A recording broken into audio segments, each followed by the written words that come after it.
Hello everyone! Today we will be discussing game-based learning. Presentation created by Angela, Benjamin, and Viridiana. Introduction. Game-based learning has existed for centuries, as far back as the Middle Ages with games like chess, checkers, and other common games. The goal behind this kind of learning is to teach through repetition, with students building up their skills slowly, possibly failing at a couple points until they are adept to the subject they are learning in this particular game.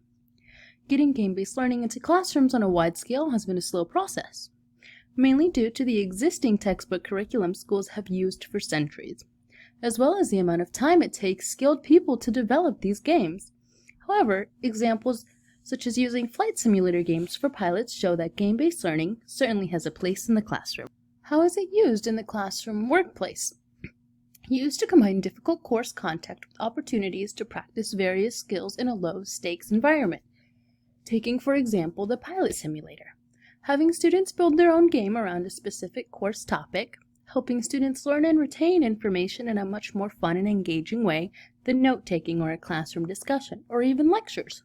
Used as an icebreaker of sorts by teachers to ease students into a certain topic without getting too much into specifics. Give students a chance to learn and hone critical soft skills that allow for a better real-world performance. What are the advantages and disadvantages? So, advantages is that it's a new and modern take on learning, differentiating from the hundreds of years that we've used textbook curriculum. It's customizable to each student and can be updated at a much faster rate. It'll be easier to mass produce, given that teachers can download the new and updated version of these games and textbooks and any other technology-based materials. Disadvantages. Does game-based truly improve learning? The more we get into it, the more we can work out many of the, tips and tricks that may help students better use this and, benefit from it. Much like everything, it may not be for everyone. Students learn very differently, and throughout time, much like we did with textbooks, we can learn to adapt and move around things so that students can learn. Funding. This is a problem throughout schools everywhere. We have a hard enough time funding textbooks, funding public schooling, so that may be a big disadvantage with game-based learning. What is this future of this trend?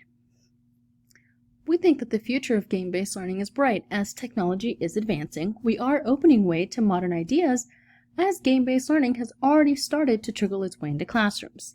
It's easy to adapt for younger crowds, much like video games. It can become universal as it is computer-based, eliminating some of that, state-to-state difference in education. It has already grown tremendously and estimated to be worth billions. Yes, you heard that right, billions. Reflections and conclusion. Angela, I used to think that game-based learning was a relatively new concept that teachers use. Through this project, I was able to better grasp the timeline of how game-based learning came to be.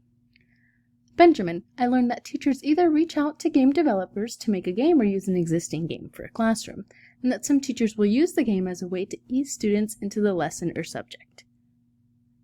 Viridiana, prior to my research on game-based learning, I associated with the typical cool math website and materials and pleasantly discovered how much more advanced and beneficial game-based learning actually is.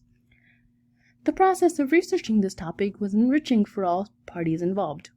We each learned about this exciting and aged way of teaching, and how it can better help both students and teachers in classrooms come along. Hopefully, along with the advancement of technology, game-based learning will grow as we do, allowing students to reach their full potential both in and out of the classroom. Please take a look at our reference page and our page of group responsibilities. Thank you so much for tuning in.